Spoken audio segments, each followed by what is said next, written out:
बच्चों इस वक्त आपके सामने स्क्रीन पर प्रश्न संग्रह 7.3 का प्रश्न क्रमांक 7 ये प्रेजेंट किया गया है और उस प्रश्न क्रमांक 7 के अंतर्गत 2 सवाल हैं, जिसमें से ये पहला सवाल इस वक्त आपके सामने है। यहाँ पर सवाल कुछ इस तरह से दे दिया गया है। Wait a second. हाँ, ये आपका सवाल है और इस सवाल में जो डिटेल्स दी गई हैं वो है वर्ग मध्य और बारंबारता। और हमें इस डिटेल से क्या बनाना है, एक 2 तरह की सारणियाँ बनानी है। एक तो असमावेशी पद्धति की सारणी बनानी है और एक समावेशी पद्धति की, या आप कह सकते हैं असमावेशी वर्गों वाली बारंबारता बंटन सारणी तैयार करनी है और एक समावेशी वर्गों वाली बारंबारता बंटन सारणी तैयार करनी है। ठीक है, तो सारणी तैयार करने के लिए जो सबसे पहला काम हमें करना है, क्योंकि देखो आपको सारणी में 2 चीज़ दी गई है, एक तो वर्ग मध्य और दूसरी बारंबारता। तो वर्ग मध्य जो है ना, ये अपने आप में हम एक डिटेल जो है हमें दे सकता है। वो कौन सी डिटेल है? वर्ग। वो किसका वर्ग मध्य है? तो हम उस वर्ग मध्य के ज़रिए प्राप्त करेंगे वर्गों को कि वर्ग क्या है। अब वर्ग मध्य क्या होता है तो इसके बारे में आपने पढ़ा होगा। पहले तो मैं आपको नॉर्मल सी एक छोटी सी जानकारी दे दूँ। जब कोई भी सीमा बताई जाती है, जब भी कोई आंकड़ों का, डेटा का या आंकड़ों का जब हम वर्गीकरण करते हैं या वर्गीकृत करते हैं, वर्ग में उन्हें बांटते हैं, तो हम जैसे कि आपकी कक्षा में बच्चों की आयु को अगर आपको वर्गों में बांटना है तो 9 से 10 वर्ष की आयु, 10 से 11 वर्ष की आयु के बच्चे, या ना 10 से 11 के बीच में कौन आएंगे? 10 वर्ष 5 महीने के बच्चे, 10 वर्ष 6 महीने के बच्चे। इस तरह से सभी जो बच्चे हैं उनकी हम कैटेगरी तैयार कर सकते हैं। 9 से 10, 10 से 11, 11 से 12, इस तरह से हम आयु को वर्गीकृत कर सकते हैं। तो उसी तरह से जब आंकड़े बहुत विस्तार में हमें प्राप्त होते ना, तो उनको वर्गीकृत करने के लिए हम इस तरह से वर्ग तैयार करते हैं। अब मान लो ये इस तरह से मैंने एक डेटा लिया है, 0 to 5 की एक रेंज ली है और इस रेंज में ये जो 0 नंबर है ये निम्न वर्ग सीमा दर्शाता है और जो नंबर 5 है ये उच्च वर्ग सीमा दर्शाता है। आ रहा है ना समझ में? और वर्ग मध्य कैसे निकाला जाता है? इन्हीं दोनों नंबर्स को जोड़ दिया जाता है, यानी 0 और 5 को जोड़ देते हैं और 2 से भाग देते हैं, क्योंकि एवरेज निकालने के लिए हम 2 से भाग देंगे ना। 2 संख्याओं का जब हम एवरेज निकालते हैं या औसत निकालते हैं तो हम कैसे निकालते हैं? 2 से भाग देते हैं। तो यहाँ पर भी वैसे ही करना है, 0 और 5 को ऐड ऑन करके हमें उसे 2 से भाग देना होता है, तब हमें प्राप्त होता है वर्ग मध्य। ठीक है, अब सारणी में हमें दे दिया गया है वर्ग मध्य और बारंबारता, तो हम इसी वर्ग मध्य से प्राप्त करने वाले हैं वर्गों को, क्योंकि सारणी में हमें वर्ग प्राप्त नहीं है। तो देखिए कैसे प्राप्त होगा। यहाँ पर आपको सबसे पहला वर्ग मध्य कौन सा प्राप्त है बच्चों? सबसे पहला वर्ग मध्य जो हमें यहाँ पर प्राप्त है वो है 5, और इस 5 की सहायता से हमें 5 का वर्ग प्राप्त करना है। तो कैसे प्राप्त करेंगे? अभी अभी मैंने आपको वर्ग मध्य का फॉर्मूला बताया। वर्ग मध्य बराबर निम्न वर्ग सीमा, यानी 0 to 5 का एग्जाम्पल दिया था ना मैंने, तो निम्न वर्ग सीमा धन उच्च वर्ग सीमा बटे 2, ये वर्ग मध्य का फॉर्मूला होता है। यानी 0 और 5 को मैंने कहा था ऐड कर देते हैं और 2 से भाग देते हैं, उदाहरण के जरिए बताया था बराबर। तो 0 को हम निम्न वर्ग सीमा कहते हैं, 5 को उच्च वर्ग सीमा। उसी उदाहरण से आप समझिए, ये फॉर्मूला कुछ इस तरह से फ्रेम अप होता है। अब हम क्या करेंगे? निम्न वर्ग सीमा को मान लेंगे x1 और उच्च वर्ग सीमा को हम मान लेंगे x2, और उसके बाद हम इसी फॉर्मूले में वैल्यू पुट ऑन करने वाले हैं। निम्न वर्ग सीमा के बदले में हम क्या मान रहे हैं? x1, उच्च वर्ग सीमा के बदले में हम मानेंगे x2, और वर्ग मध्य हमारा कौन है? 5। हम पहला वर्ग मध्य ले रहे हैं वर्ग मध्य के बदले में, इसके बाद हम दूसरा लेंगे, फिर तीसरा लेंगे और फिर चौथा लेंगे। समझ में आ रहा है?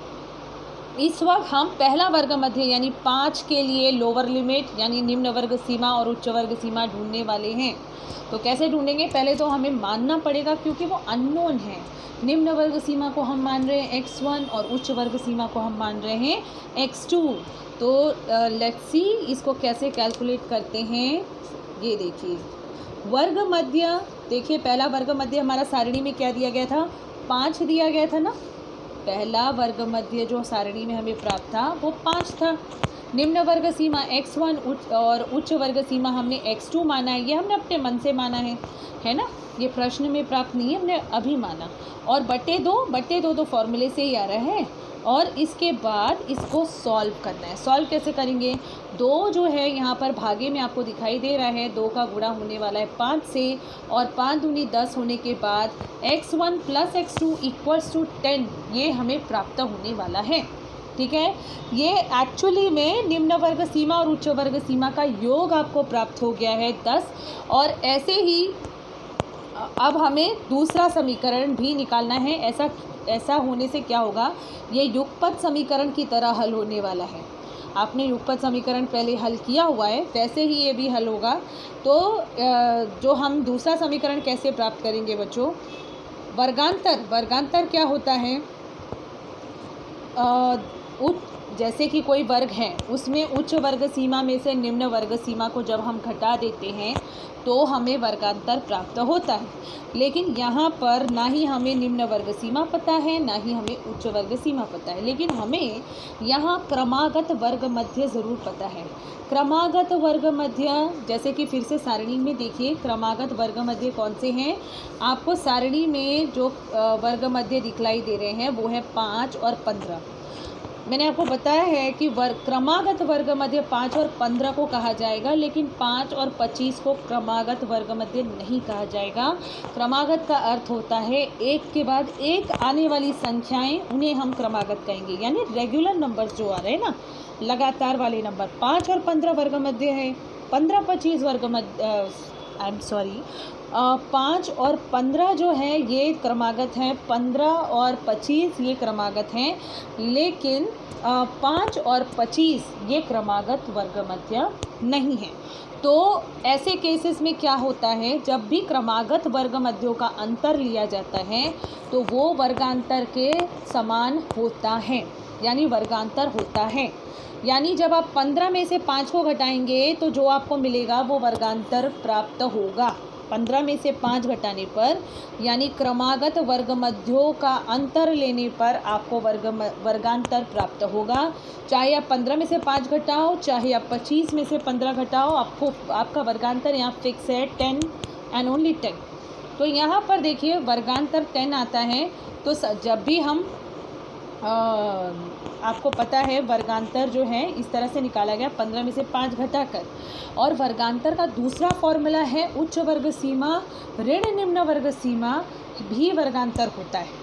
वर्गांतर जो है इस वक्त हमने कैसे निकाला? 2 वर्ग मध्यों का अंतर लेकर निकाला, यानी कि 15 में से 5 को घटाकर हमने प्राप्त किया वर्गांतर। लेकिन वर्गांतर का एक फॉर्मूला भी है बच्चों कि वर्गांतर बराबर होता है उच्च वर्ग सीमा ऋण निम्न वर्ग सीमा। हमने उच्च वर्ग सीमा अभी क्या मानी? x2 मानी, और निम्न वर्ग सीमा क्या मानी? x1 मानी।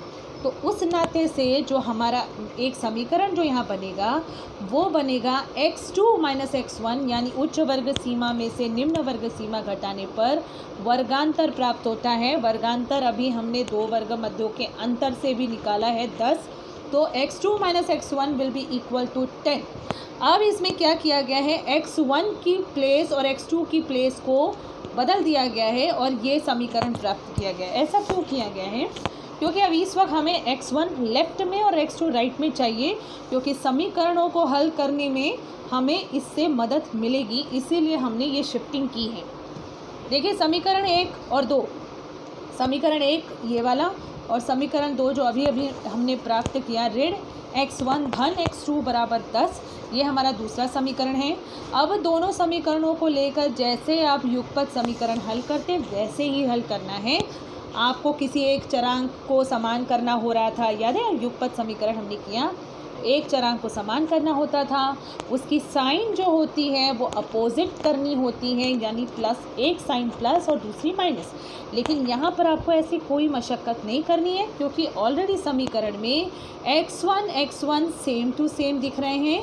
साथ ही साथ यहाँ पर एक x1 के पास प्लस साइन है और दूसरे x1 के पास माइनस साइन है, तो कोई मशक्क़त नहीं है। सीधे सीधे ये प्लस x1 और माइनस x1 कैंसिल हो जाने वाले हैं।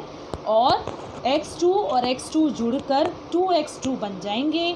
10 और 10 जुड़कर यहाँ पर 20 बन जाएंगे।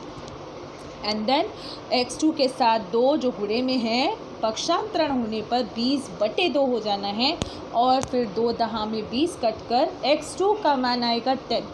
देखिए x2 का मान आ गया है 10 यानी कि 10। अब x2 के ज़रिए आप x1 फाइंड आउट कर सकते हो ना, तो x2 का मान आप किसी भी समीकरण में रखो, या तो समीकरण 1 में या समीकरण 2 में, जो आपको ईजियर लगे। तो ये ईजियर लग रहा है x1 + x2 = 10। इसमें हम रखने जा रहे हैं x2 का मान। x2 का मान देखिए समीकरण गौर कीजिए, इस समीकरण में हमें x2 का मान रखना है, यानी x1 + x2 के बदले में x1 + 10 हो जाएगा और =10 तो वहीं पर है समीकरण में। इसके बाद 10 पक्षांतरण होने के बाद ऋण 10 और फिर 10 में से 10 घटने के बाद देखिए x1 का मान कितना आया, 0 आता है। क्लियर? तो 0 आ गया x1 का मान और x2 का मान कितना आ गया, 10 आ गया। यानी कि जो वर्ग तैयार हो रहा है, निम्न वर्ग सीमा x1 ली थी ना हमने और उच्च वर्ग सीमा हमने क्या ली थी, 10 ली थी। तो जो वर्ग पहला वर्ग हमें मिला है 0 से लेकर 10, इस तरह का वर्ग पहला तैयार हुआ है।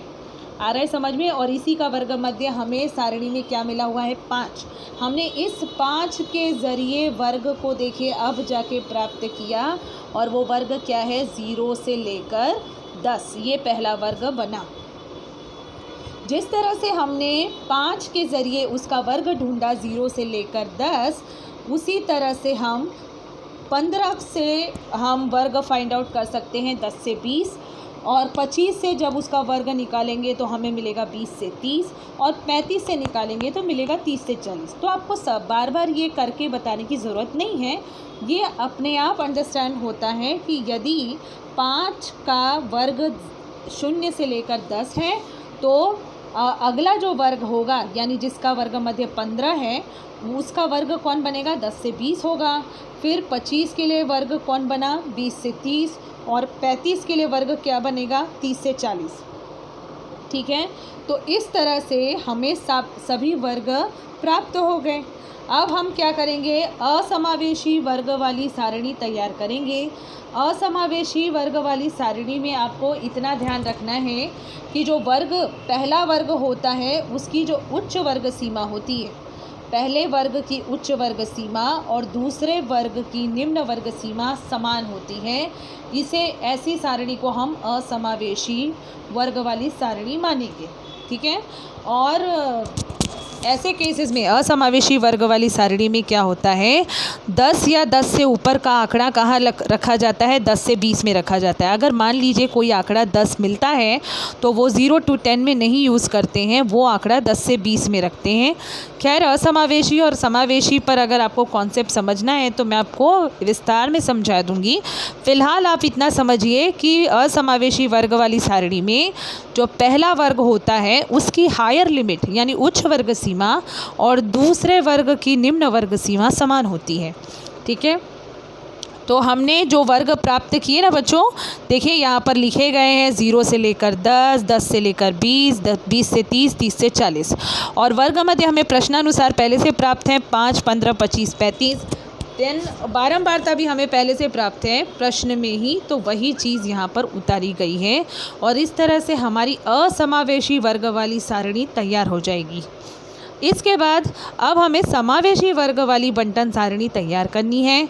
समावेशी वर्ग वाली बंटन सारणी तैयार करने के लिए हम जो सीमा है उसकी वो अलग प्रकार से तय करते हैं। देखिए इस तरह से 0 से लेकर 9, 10 से लेकर 19, 20 से 29, 30 से 39 और 40 से 49। इस तरह से इसमें समावेशी जो वर्ग वाली बारंबारता बंटन सारणी तैयार होती है उसमें इस तरह से वर्ग निर्धारण होता है। और इसका जो वर्ग मध्य होता है, ये वर्ग मध्य कैसे निकाला जाता है, जब हम वर्गों का निर्धारण इस तरह से करते हैं तो वर्ग मध्य बच्चों कैसे यहाँ पर लिखा जाएगा, 5 तो नहीं लिखा जाएगा क्योंकि 0 और 9 का वर्ग मध्य अगर हमें फाइंड आउट करना है तो हमें 0 और 9 को जोड़कर 2 से भाग देना होगा, जिससे हमें उसका वर्ग मध्य मिलता है 4.5। और इस तरह से हमारा समावेशी वर्ग वाला बारंबारता बंटन सारणी कैसे तैयार होगा बच्चों? जैसे मैंने आपको अभी 0 और 9 का वर्ग मध्य निकाल कर दिखाया ना, वैसे ही आपको 10 से 19 का वर्ग मध्य निकालना है, 20 से 29, 30 से 39 और 40 से 49 सभी का वर्ग मध्य आपको फाइंड आउट करना है और इस वर्ग मध्य में रखना है। ठीक है, ये इस तरह से वर्ग मध्य आपको रखना है। और बारंबारता तो वही प्रश्नानुसार जो प्राप्त है, क्योंकि यहाँ बारंबारता के 4 डेटा उपलब्ध थे तो अंतिम जो बारंबारता यहाँ पर नहीं है, इसीलिए यहाँ पर हमने क्या बनाया है, डैश बनाया है। ऐसा क्यों हुआ है? क्योंकि यहाँ पर वर्गों का जो ये है लिमिट है, ये देखिए एक काउंटिंग बढ़ गई है क्योंकि आपने वर्गों को छोटा कर दिया ना, समावेशी बना दिया है, इसलिए ऐसे केसेस में आपको दिख रहा है वर्ग की संख्या 1 बढ़ गई है और जिस वजह से बारंबारता का एक आंकड़ा आपको कम दिखलाई दे रहा है और वहाँ पर आपको रखना है डैश। ठीक है, लेकिन सारणी आपको इस तरह से बनाकर दिखानी है जिससे ये जो आपको पूछा गया था कि 2 बारंबारता बंटन सारणी तैयार करो, एक असमावेशी वर्ग वाली और एक समावेशी वर्ग वाली, वो सारणियाँ हमने अचीव कर ली है और इस तरह से सारणियाँ कंप्लीट हुई। ओके, अभी भी कोई डाउट हो तो प्लीज़ आप पूछ सकते हैं। I am waiting for your question.